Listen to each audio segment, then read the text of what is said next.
vamos a iniciar con otra pequeña oración, mis hermanos, el tema de esta tarde que habla acerca de la familia en los eventos del tiempo del fin. Oremos.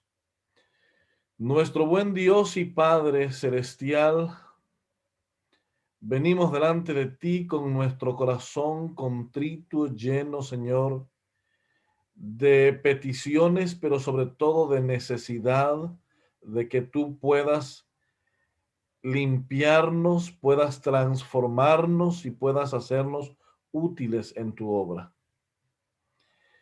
Querido Dios, venimos a solicitar, por favor, que nos des el Espíritu Santo y que en esta hora sea Él quien hable por medio de este tu servidor.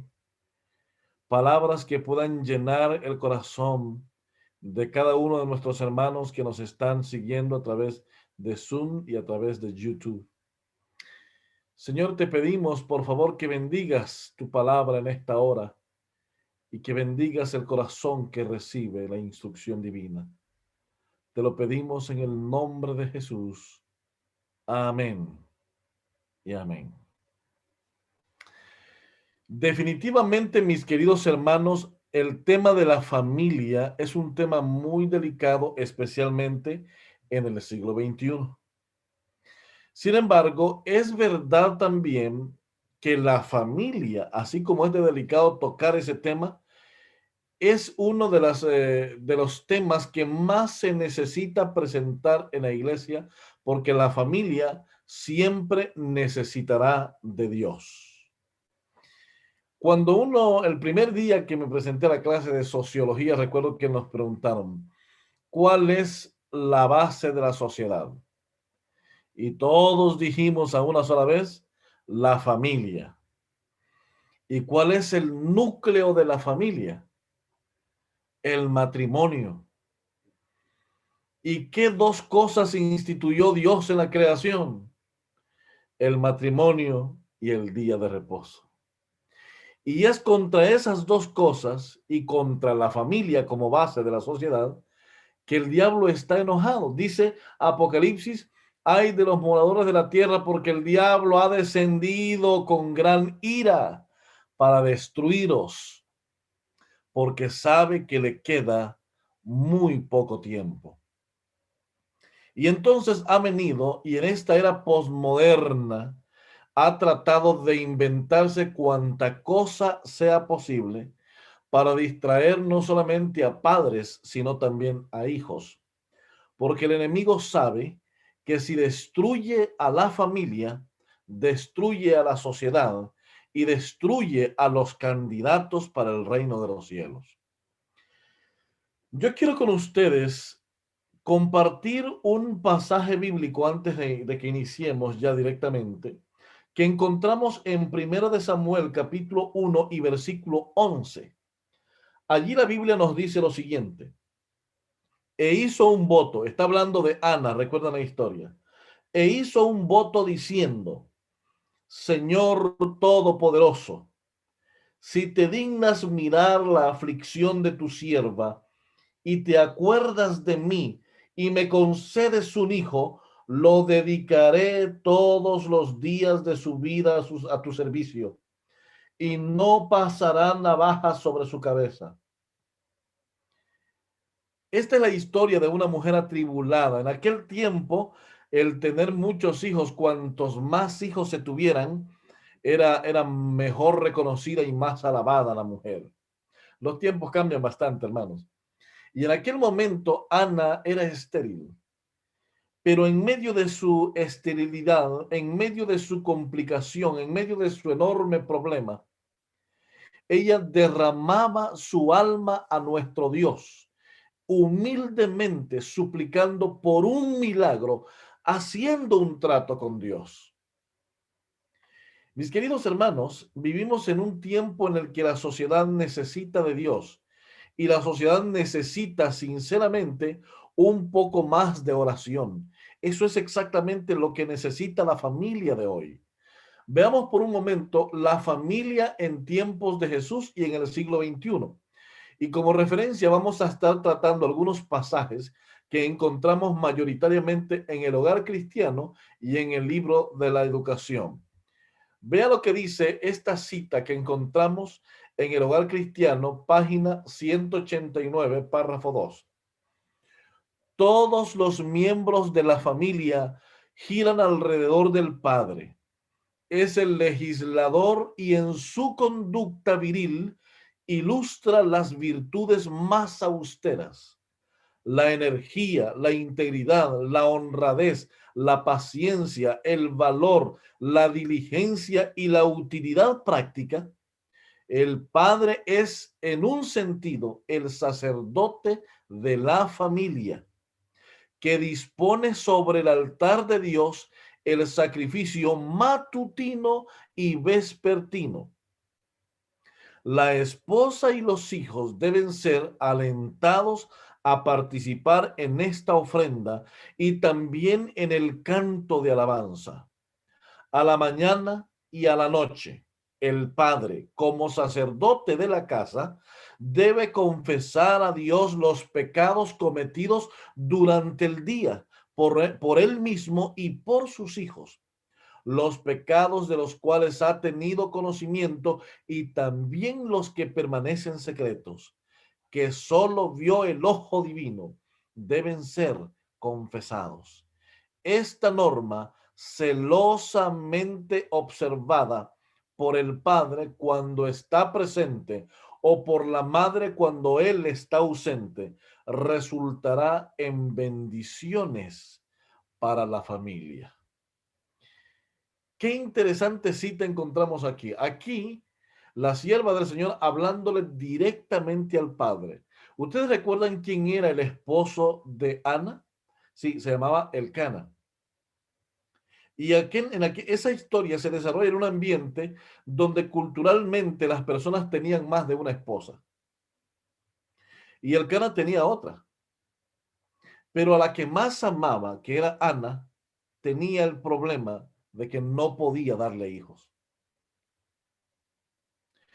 Y Ana es la que toma la iniciativa, no fue Elcana, fue Ana la que tomó la iniciativa de acercarse a Dios, de hacer un trato con Dios y de decirle: Señor, si tú me das un hijo, lo voy a dedicar a tu servicio. Hermanos, lo que hace falta en el siglo XXI, es que nuestras familias sean dedicadas a Dios. Como dije al inicio, Satanás siempre está buscando, especialmente en este tiempo, cualquier cantidad de distracciones, no solamente para los hijos, sino también para los padres. Porque mientras los padres estén distraídos, inclusive el trabajo puede llegar a ser un tipo de distracción o una especie de esclavización. Mientras los padres estén descuidando a los hijos y a la familia por el trabajo, por producir dinero, por cualquier cosa que viene a ser secundaria a la hora de hacer prioridades, lo que vamos a encontrar sencillamente es que los hijos van a aprender exactamente lo mismo que los papás. Imagínense que en este momento hay matrimonios en las grandes ciudades que están pagando, vamos a decir, unos $700 de arrendamiento de un apartamento, 800, hablando de Estados Unidos, de Europa. Si hablamos de Latinoamérica, probablemente estamos hablando de unos $100, $200 de arrendamiento en las grandes ciudades. El papá tiene que trabajar duro, la mamá tiene que trabajar duro para poder, eh, para poder completar el dinero del arrendamiento. Luego vienen otros gastos adicionales como los servicios. Además de los servicios, vienen otros gastos adicionales como la escuela, los gastos de la escuela. Y después la comida y esas cosas que son cosas que se tienen que estar pagando diariamente o por lo menos mensualmente. Cuando llega el momento de las 7, de las 8, de las 9 de la noche, el padre llega a casa precisamente agotado, agobiado, frustrado. la vida no le ha tratado bien ese día, siente que no llegará bien al fin de mes, la mamá compartiendo ese estrés del esposo. ¿Y quiénes creen ustedes que son los que llevan la consecuencia de este estrés, de esta preocupación, de esta frustración parental en este sentido? Los hijos. Porque aquel hijo que estuvo pegado al televisor por alguna razón, ¿no?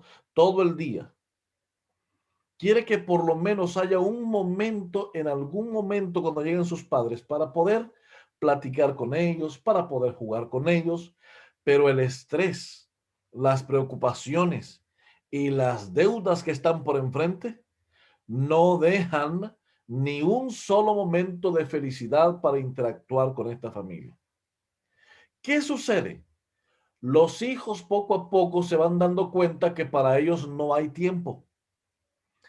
Entonces ellos van a dedicar su tiempo a tener otras amistades a través del WhatsApp, a través de Instagram, a través de Facebook, a través de las redes sociales, a través de los juegos en línea, porque ellos saben que cuando llegue papá o mamá no habrá tiempo para ellos.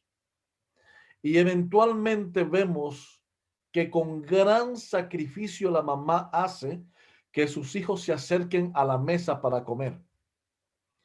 Dijo alguien, un pensador muy moderno, dijo, nunca había visto tanta distancia en el siglo XXI que en el mismo comedor donde come la familia.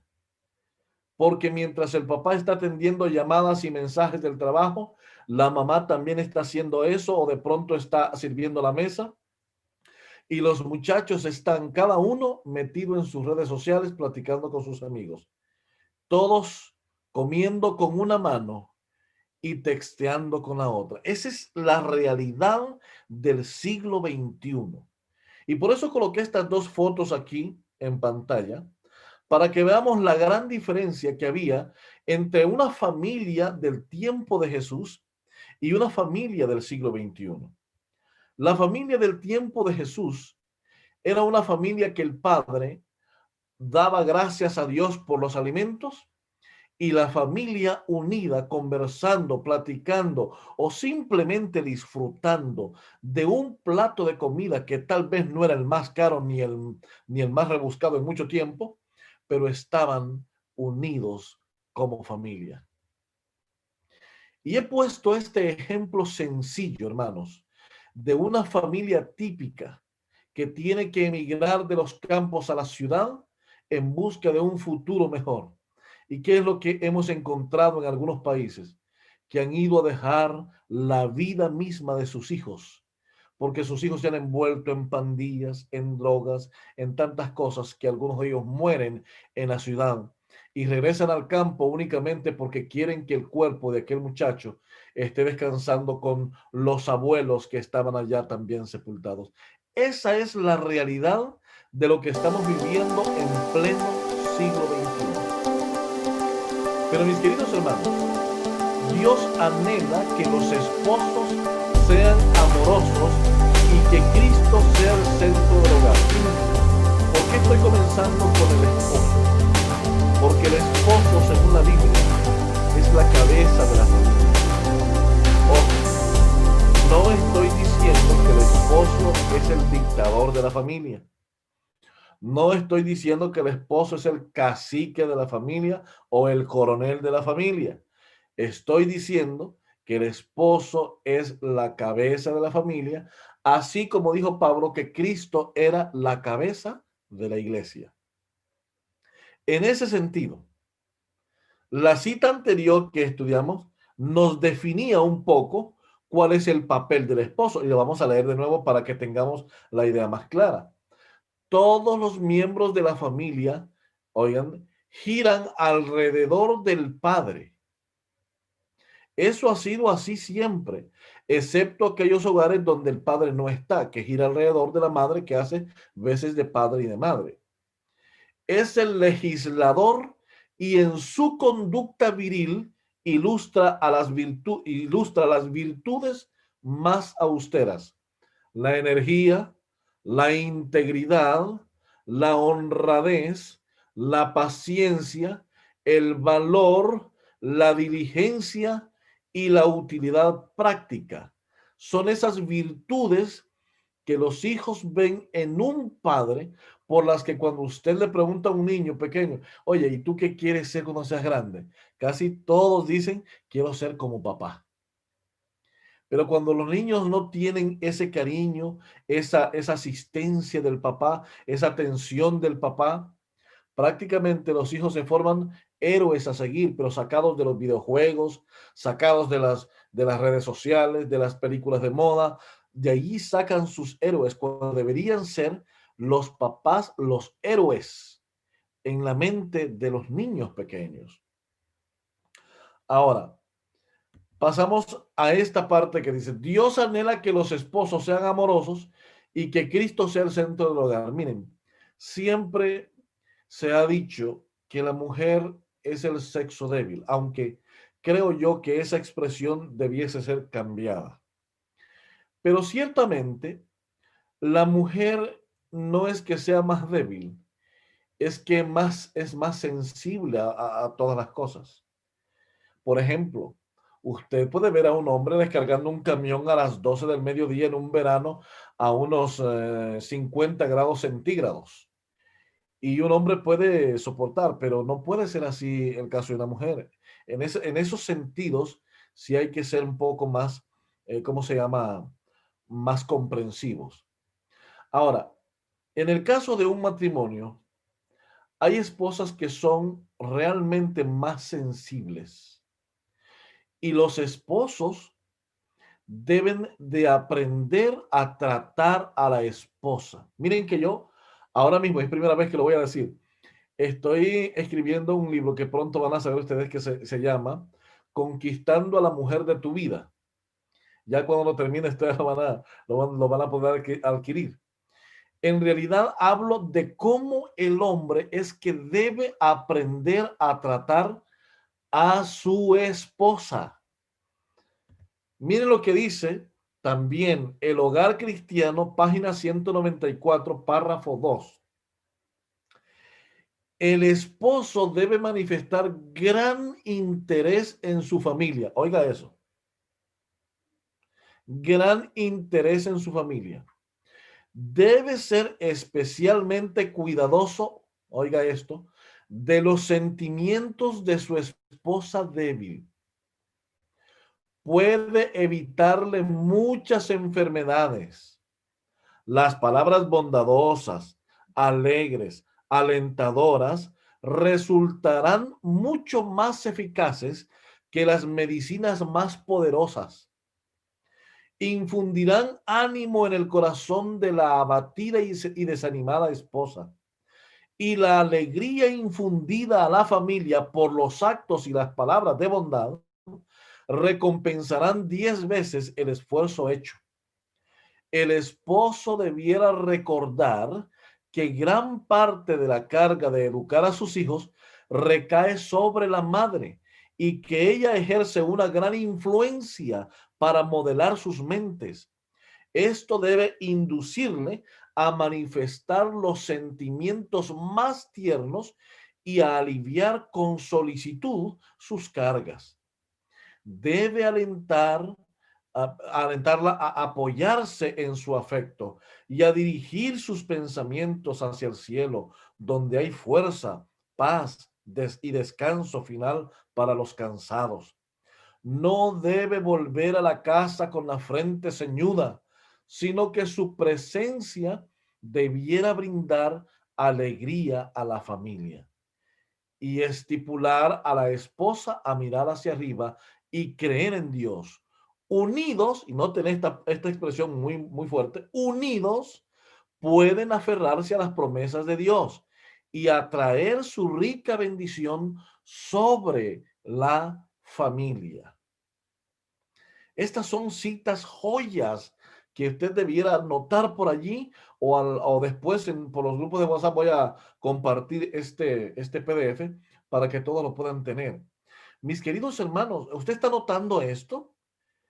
La influencia de cómo el esposo trata a la esposa es determinante en la educación de los hijos. Fíjense que por lo general, cuando el esposo viene del trabajo, generalmente viene impaciente, viene de pocas palabras, que quiere pelear con todo el mundo, que tira la silla, que golpea la mesa, que tira las cosas por allá. Esa no es la forma, según esta cita, en la que debe influir sobre su esposa, que esta es una cadena, hermanos. La educación para los hijos, como vimos en la cita anterior, comienza en el papá con el ejemplo.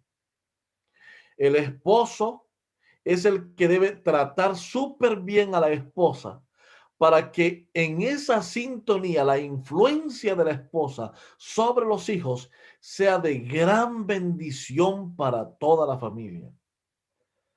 Estadísticamente hablando, sabemos que las familias donde la pareja siempre está sin pelear, platicando, como que es un equipo y se están riendo y que se contaron una pequeña bromita por allí, que rieron un poco, esas parejas por lo general tienen hijos más seguros de sí mismos, más autosuficientes, hablando de la eficacia de las cosas al hacerlas, hijos más saludables mentalmente hablando. Pero ¿qué pasa en una familia donde el esposo le grita a la esposa y la esposa como mecanismo de defensa tendrá que gritar o hacer alguna cosa para defenderse? Donde los nervios están de punta, donde hay crispación por todos lados. ¿Qué sucede entonces con los hijos? Los hijos, tan pronto llega papá, sabrán que cada quien váyase por allá porque el pleito comenzó. Y eso no es saludable para nadie, ni para el esposo, ni para la esposa, ni para los hijos. ¿Qué sucede con los niños? Van creciendo con traumas psicológicos, sabiendo que papá le grita a la mamá y que la golpea o que ella lo golpea. Pueden ser cosas de intercambio, pero el efecto negativo en la mente de los muchachos es tan grande que cuando crecen, la mayoría tienden a repetir el mismo patrón cuando ellos tengan familia. Miren qué terrible es la situación. Pero Dios anhela que los esposos sean amorosos y que Cristo sea el centro del hogar. Yo no sé si ustedes han leído al doctor Sheikh, él es un especialista en familia, y él cuenta la historia que una vez una mujer llegó a su oficina y le dijo, él es consejero matrimonial, y dice, doctor, ya no aguanto a mi marido, me quiero divorciar inmediatamente de él.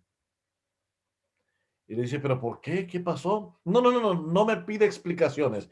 Me quiero divorciar porque ese es un animal y bueno, lo trató de animal para arriba. Y le dijo el doctor Che, bueno, está bien. Vamos a hacer lo siguiente.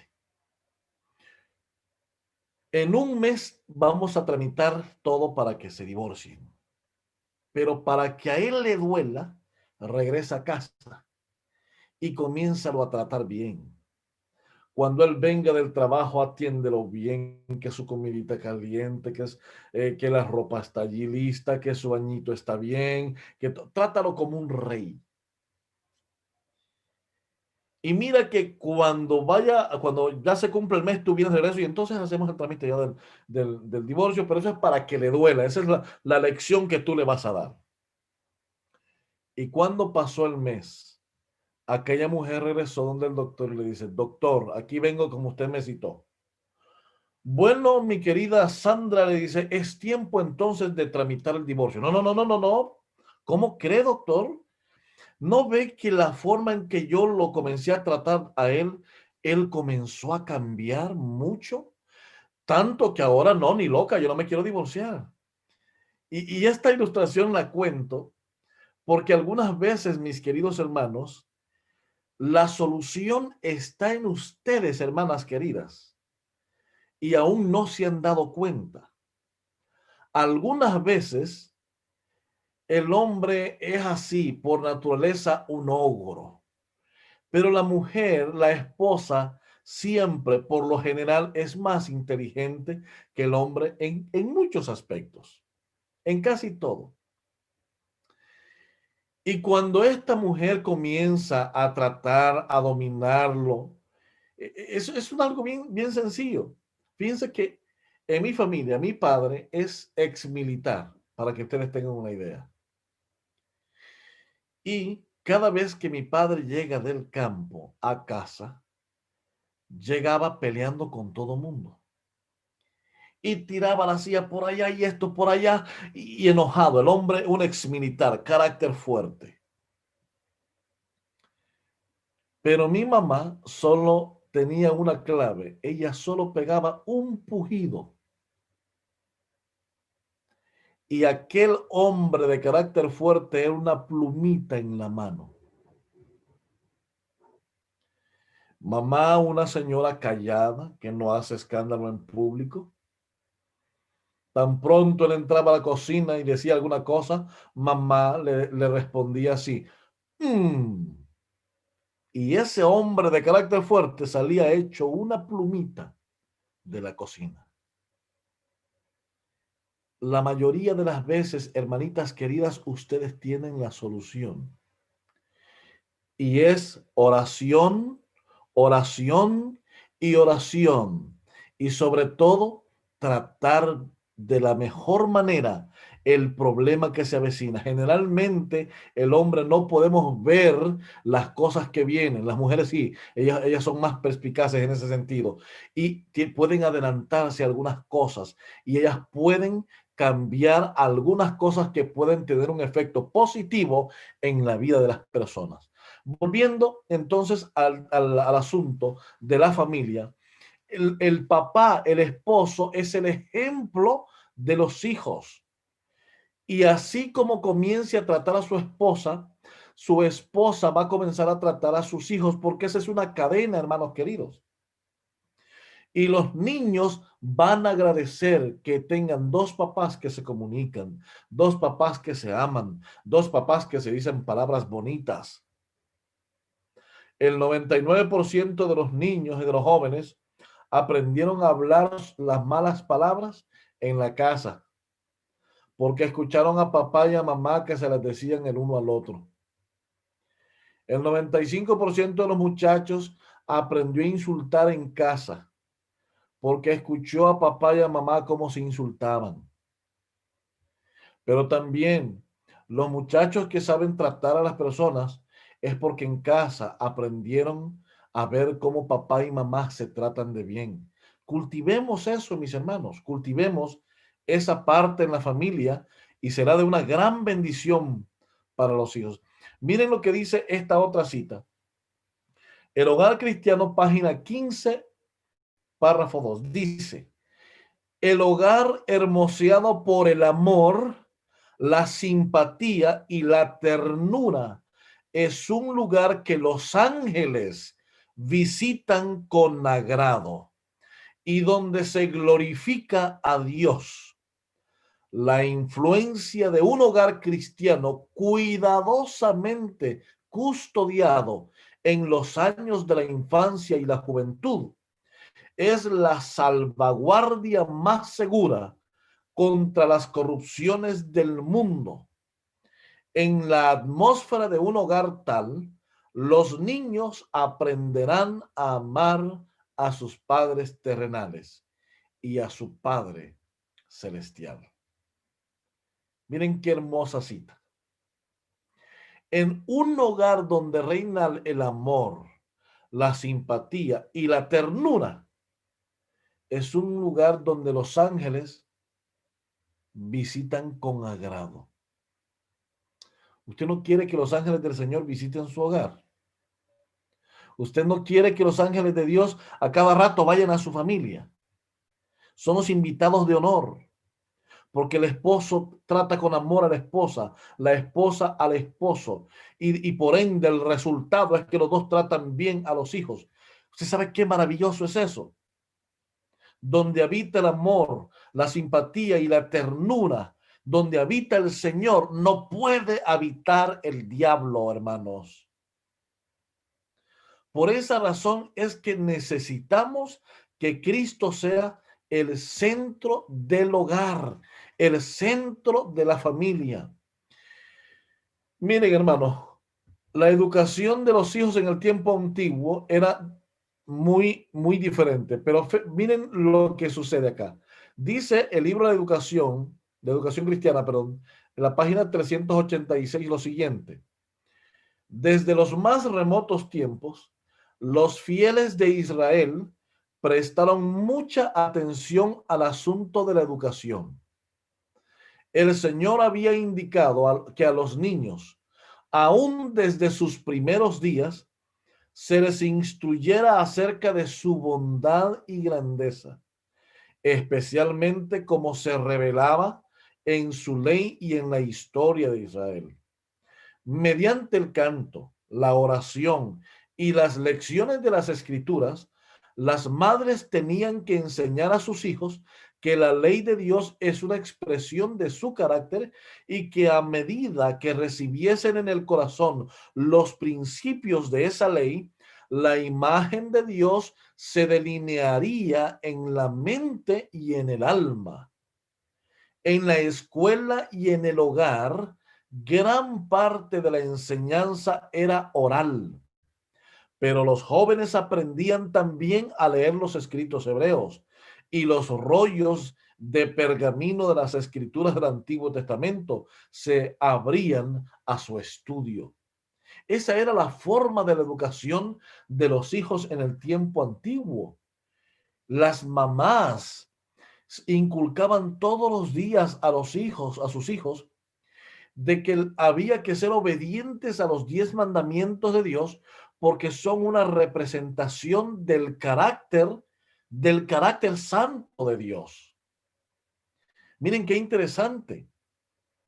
Por eso es que cuando vemos en el tiempo de Daniel, cuando estos muchachos son llevados a Babilonia, recuerdan ustedes que los nombres que les habían puesto sus padres tenían que ver directamente con un servicio al Dios del cielo.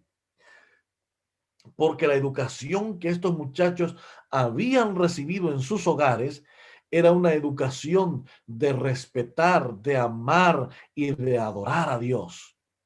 Cuando nosotros hacemos igualmente en la familia, cuando usted como esposos, como hogar, como familia, implementa esta serie de principios de educación a sus hijos, entonces usted comenzará a ver un cambio en su familia. Pero necesitamos hacer como Ana, colocárselos en las manos de Dios. Señor, si tú me das uno, yo lo pondré a tu servicio siempre.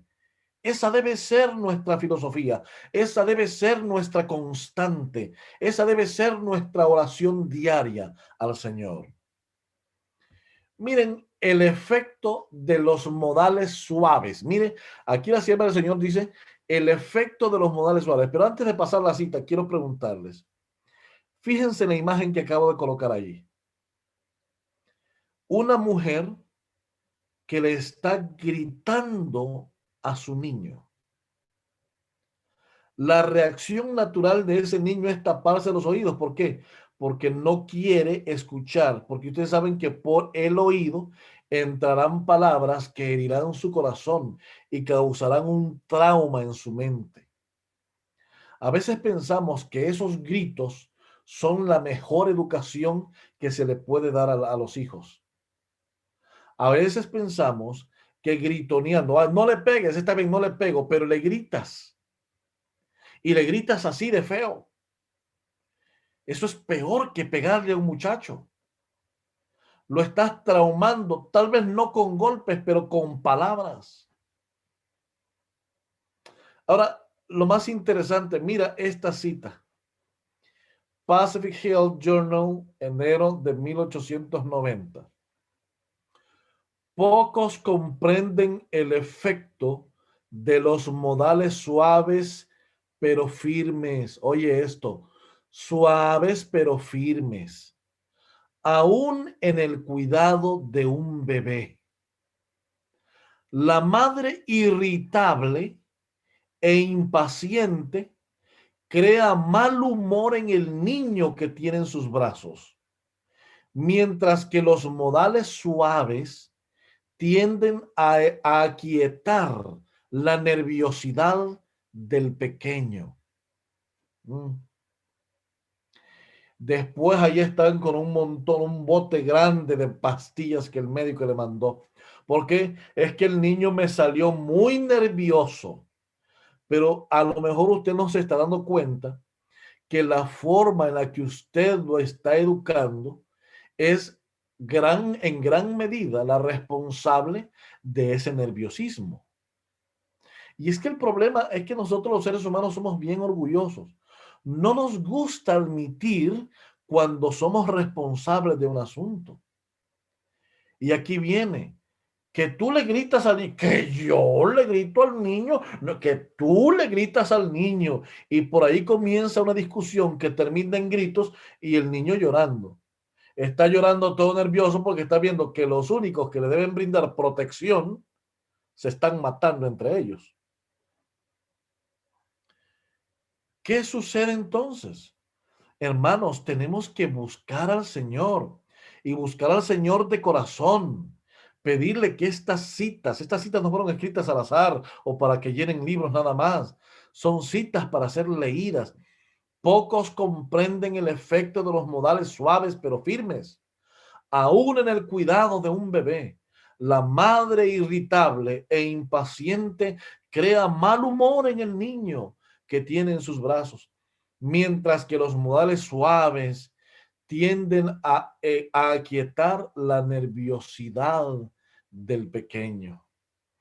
Hermanos, es de los padres, es de la familia, es del hogar que depende el 99% de la salud mental, física y espiritual que deberá tener ese niño cuando sea un viejo o un adulto.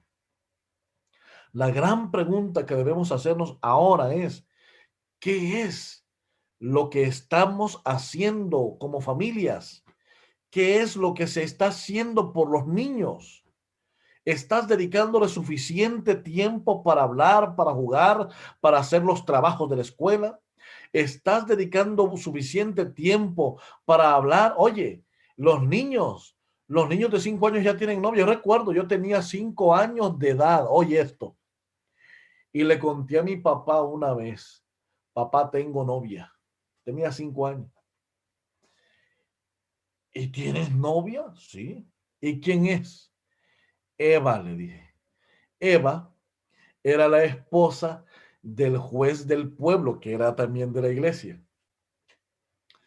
Y entonces, cuando salimos de la iglesia, yo le tenía miedo al juez porque yo suponía en mi mente que me iba a meter preso. Y entonces le dice mi papá, oiga, Cantor, así se llama el esposo, quiero contarle algo. ¿Qué pasó? Que mi hijo, papá, no, no lo hagas, no lo hagas. Que mi hijo está enamorado de su esposa, ¿qué hacemos con él? Ellos bromeando entre ellos. Bueno, pues vamos a meterlo a la cárcel. Hermanos, yo me fui corriendo, iba abrumado, nervioso, con miedo, me escondí, llegué hasta en la nochecita a la casa y todo el mundo buscándome. ¿Por qué razón? Porque yo tenía miedo de eso y los niños cuando están pequeños tienen esas cosas, tienen noviecitas. Y lo más natural es que usted como padre o como madre se decía, tienes novia. A ver, cuéntame de tu novia. A ver, dime, ¿cómo está esa novia? Ponte a platicar con ellos, que al rato se le va a pasar.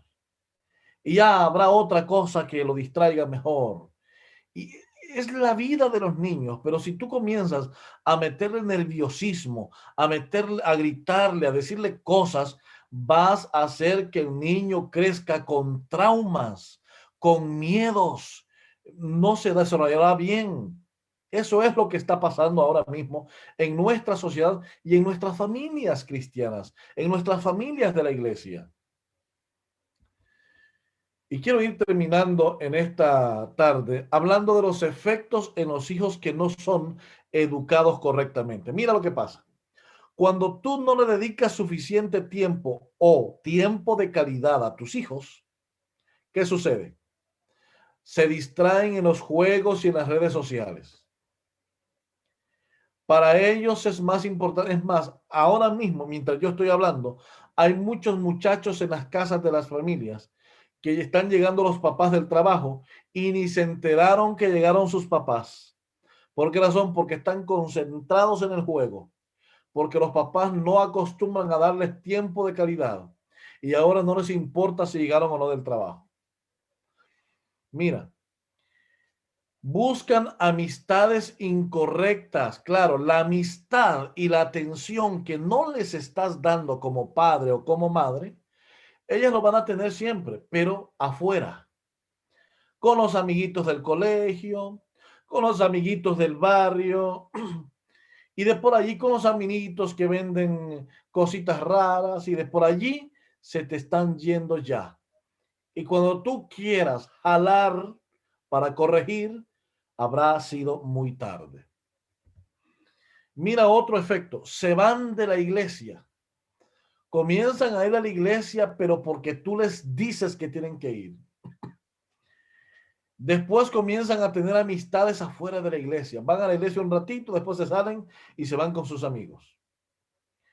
Y por último, como en la iglesia se sienten aburridos y no hay juego, no hay nada que los entretenga, se van de la iglesia. Y entonces finalmente tenemos jóvenes incorporándose a pandillas. Y por último, un alma que se pierde, un alma del Señor que se pierde entre la gran cantidad de distracciones y vicios que hay en el mundo. Pero te voy a comentar algo. Mira lo que dice la sierva del Señor en la carta 28 de 1890. Ella dice así: el espíritu inquieto se inclina naturalmente a la travesura. La mente activa, si no está ocupada con cosas mejores, prestará atención a lo que sugiere Satanás. Los niños necesitan ser instruidos, ser guiados por las sendas seguras, ser mantenidos fuera del vicio, ser ganados por la bondad y ser confirmados en el bien hacer. Eso es lo que necesitan los niños. Pero ¿quiénes serán sus instructores? Tú tienes que ser la instructora como madre, como padre. Es allí el núcleo familiar que debe instruirlos. En la oración, ¿viste la primera cita que leímos aquí? Que es el padre que debe fungir como sacerdote de la casa. Cada mañana, cada tarde, estar con los hijos, con la familia, haciendo culto, adorando a Dios. Y esto eventualmente será una práctica que los hijos continuarán haciéndola, porque es solamente a través de entregarle a nuestra vida y nuestra familia al Señor, que vamos a obtener la victoria sobre los ataques del enemigo, sobre las distracciones del enemigo, mis hermanos. Y quiero ir terminando hablando acerca de esta cita que encontramos en el manuscrito 33 de 1909, donde la sierva del Señor tiene esta cita y dice: padres y madres, tenéis una obra solemne que realizar. La salvación eterna de vuestros hijos depende de vuestra conducta. ¿Cómo educaréis con éxito a vuestros hijos? No reprendiéndolos, porque no hará ningún bien. Hablad a vuestros hijos como si tuvierais confianza en su inteligencia. Tratadlos con bondad, ternura y amor. Decidles lo que Dios espera que hagan. Decidles que Dios desea que se eduquen y se preparen para ser obreros con Él. Cuando hagáis vuestra parte, podéis confiar que el Señor también hará su parte. Mis queridos hermanos, estamos y vivimos en el año 2020, de frente al 2021. Y cada año que viene recargado de cosas que van a tratar de cautivar la atención de los hijos y de los padres. Pero aquí está la respuesta. La salvación de los hijos depende de la conducta de los padres. Depende del tiempo que pasen con ellos. Depende de que le demuestren cuánto les importa. Es decir, la salvación aún depende de los papás cuando ellos son unos niños. Y ahora quiero terminar diciéndoles, mis hermanos queridos, así como Ana doblegó y puso su corazón al Señor e hizo un trato con Dios y le dijo: Señor, dame un hijo, porque si tú me lo das, yo lo voy a dedicar todos los días de su vida a tu servicio. Haz un trato también con Dios y dile: Señor, por favor, permíteme ser un buen padre, una buena madre, educar a estos niños, llevarlos al conocimiento de tu bondad, de tu misericordia, de tu amor. Someterlos a tu voluntad, que crezcan hijos obedientes a los padres, o ejemplos a la sociedad y sobre todo obedientes a Dios. Pero haz ese trato con el Señor. Yo no sé si en este momento tú estás pasando por una situación donde tus hijos están metidos en pandillas o en drogas. Y tal vez todo lo que estoy diciendo en este momento está doliendo en tu corazón. Y es razonable. Tú eres un ser humano igual que yo. Tú no eres perfecto. Pero sabes una cosa. Ha llegado el momento de luchar la batalla de Jacob.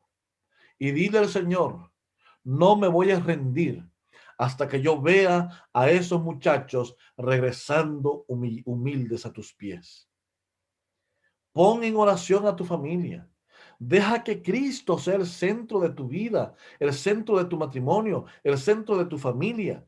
Y entonces comenzarás a ver milagros en tus hijos, milagros en tu familia, milagros en tu vida. Por eso, yo te quiero invitar, si en tu corazón está el deseo en este momento de decirle a Cristo Jesús: Señor Jesús, yo quiero entregar mi vida a ti. Quiero, quiero que tú puedas tomar mi vida, mi corazón, mi familia completamente. Tómala, por favor. Yo quiero ser parte de ese pueblo tuyo al que ha venido a llevar, pero no quiero irme solo al cielo. Quiero que toda la familia vaya conmigo. Dile así al Señor. Intercede por tus hijos. Intercede por tu matrimonio, por tu hogar, por tu familia. Pero hazlo ahora, que aún hay tiempo. Porque vienen problemas terribles, hermanos. Problemas terribles en el futuro. Y por esa razón es que debemos comenzar a orar ya por la familia, por el matrimonio, por los hijos, para que el Señor sea el que se encargue de guiar nuestras vidas.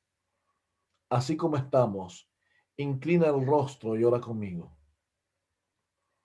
Querido Dios, te damos gracias, Padre bendito, porque a través de tu palabra y el espíritu de profecía tú nos enseñas que la única manera de que la familia puede salir victoriosa en un mundo atacado frecuentemente por Satanás es únicamente viniendo a ti y entregando nuestra vida en tus manos. Señor, lo entendemos, lo aceptamos y queremos, por favor, que tú tomes el control de nuestra vida, el control de la familia, el control de los hijos, el control de tu iglesia, en todo el mundo, Señor, para que tú vengas por familias completas, por hijos, por matrimonios, para que podamos ir al cielo todos juntos, Padre bendito. Te pedimos en este momento si hay alguna familia que está pasando por situaciones donde sus hijos se han salido de la iglesia, están en las drogas, están metidos en pandillas, no sé, Señor. Pueden haber muchas situaciones en este momento en algunas familias. Rogamos por esas familias, Padre bendito, para que tú seas el centro de su familia, de su vida, de ese matrimonio, de esos muchachos, y que puedas tocar el corazón de ellos y que puedan regresar a ti, porque solamente en ti hay seguridad de perdón y de vida eterna. Hoy nos ponemos en tus manos de amor, Señor, y rogamos tu presencia en nuestra vida. Perdona nuestros pecados, límpianos con la sangre de Jesús y haznos dignos de estar en tu presencia. Lo pedimos y lo agradecemos en el nombre de Jesús. Amén.